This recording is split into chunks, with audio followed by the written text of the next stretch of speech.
This investigation of Planned Parenthood is based on false premises, one after another after another. It's time to stop wasting time, get on with meaningful work, and stop picking on women and trying to take their choice away. I yield back the balance of my time. The time of the gentleman has expired. We welcome our distinguished witnesses today. Do you and each of you swear that the testimony that you are about to give shall be the truth, the whole truth, and nothing but the truth, so help you God? And I'll now begin by introducing today's witnesses. The first witness is Dr. Anthony Levatino. Dr. Levatino is a board-certified obstetrician gynecologist. Over the course of his career, Dr. Levatino has practiced obstetrics and gynecology in both private and university settings, including as an associate professor of OB/GYN at the Albany Medical College. And Dr. Levatino, we'll begin with you. Welcome. Thank you, Chairman and members of the committee. I only have 5 minutes, so I'm going to get right to it. Second trimester D&E abortions performed between roughly 14 and 24 weeks of gestation. Your patient today is 17 years old. She's 22 weeks pregnant. Her baby is the length of your hand plus a couple of inches. And she's been feeling her baby kick for the last several weeks, but she's asleep on an operating room table. You walk into that operating room scrubbed and gowned, and after removing laminaria, you introduce a suction catheter into the uterus. This is a 14 French suction catheter. If she were 12 weeks pregnant or less, basically the width of your hand or smaller, you could basically do the entire procedure with this. But babies this big don't fit through catheters this size. After suctioning the amniotic fluid out from around the baby, you introduce an instrument called a Sofer clamp. It's about 13 inches long. It's made of stainless steel. The business end of this clamp is about 2.5 inches long and 1/2 inch wide. There are rows of sharp teeth. This is a grasping instrument. When it gets a hold of something, it does not let go. A D&E procedure is a blind abortion, so picture yourself introducing this and grabbing anything you can blindly and pull, and I do mean hard, and out pops a leg about that big, which you put down on the table next to you.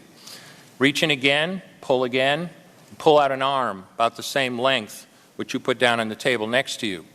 And use this instrument again and again to tear out the spine, the intestines, the heart and lungs. Head in the baby that size is about the size of a large plum. Can't see it, but you pretty good idea you've got it if you've got your instrument around something and your fingers are spread about as far as they go. You know you did it right if you crush down on the instrument and white material runs out of the cervix. That was the baby's brains. Then you could pull out skull pieces. And you have a day like I had a lot of times, sometimes a little face comes back and stares back at you. Congratulations, you just successfully performed a second trimester D&E abortion. You just affirmed her right to choose. One more question, Dr. Levatino. Why did you end your practice of doing abortions? I did over 1,200 abortions over a 4-year period in private practice, not counting the ones that I did during my training. I met my wife during my first year of training at Albany Medical Center. We got married about a year later and found that we had an infertility problem. After years of failed infertility treatment and several years trying to adopt a child, we were blessed with adopting a little girl that we named Heather in August of 1978.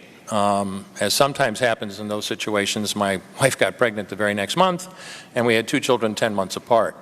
2 months short of my daughter Heather's 6th birthday, she was killed in an auto accident and literally died in her arms in the back of an ambulance. Anyone who has children might think they have some idea of what that feels like, but unless you've been through it yourself, you have no idea whatsoever. I know people find it hard to believe, but what do you do after disaster? You bury your child and then you go back to your life. And I don't remember exactly how long it was after my daughter died that I showed up at Albany Medical Center OR number 9 to perform my first second trimester D&E abortion. I wasn't thinking of it as anything special. This was routine to me. But I reached in, literally pulled out an arm or leg and got sick. You know, earlier on I described stacking up body parts on the side of the table. It's not to, gross people out, to use a simple term. When you do an abortion, you need to keep inventory. You have to make sure you get 2 arms and 2 legs and all the pieces. If you don't, your patient's going to come back infected, bleeding, or dead. So I soldiered on and finished that abortion. And I know it sounds, as I said, hard for people to believe, but I'm telling you straight up my experience. You know, after over 1,200 abortions, first and second trimester up to 24 weeks and all the rest of it, and being very dedicated to it, for the first time in my life I really looked. I really looked at that pile of body parts on the side of the table. And I didn't see her wonderful right to choose, and I didn't see all the money I just made. All I could see was somebody's son or daughter. And I stopped doing late-term abortions after that, and several months later stopped doing all abortions. There's still a question. Thank you.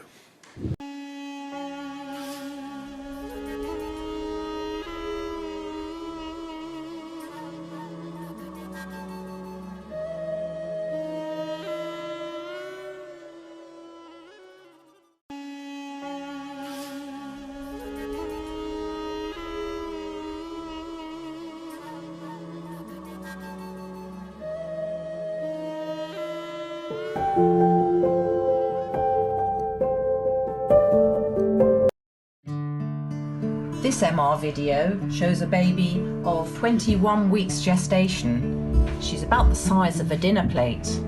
You can see her eye as this white circle there.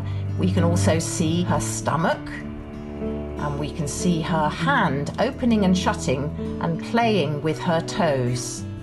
The baby is extremely active, kicking with both legs and reaching out with both hands.